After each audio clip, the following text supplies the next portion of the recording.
இப்ப என்னதான் சொல்ற, எல்லா நாய்களும் விஷ ஊசி போட்டு சாவச்சிடலாமா அப்படின்னு சொல்ல வரியா? ஏங்க கவர்மெண்டே அந்த மாதிரி சொல்லிடுங்க. அதாவது என்னன்னா, இதுக்கு முன்னாடி இப்ப இந்த பிரச்சனைகள் இப்ப நாயோட எண்ணிக்கைகள் அதிகமாயிடுச்சு. ஆனா இதுக்கு முன்னாடி இந்த மாதிரி ஆகும் தெரிஞ்சுதா முன்கூட்டியே கவர்மெண்ட் வந்து ரூல்ஸ் போட்டாங்க. அந்த ரூல்ஸ் நான் சொல்றதை விட ஏடிஎம் சொன்னா கரெக்டா. ஏடிஎம் தெரியாது?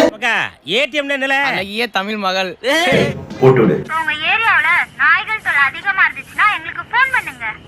நாங்க அதை புடிச்சி கருத்தாட பண்ணி விட்டுருவோம். உங்க ஏரியாவுல ஏதாவது நாய் தொல்லை இருக்கா?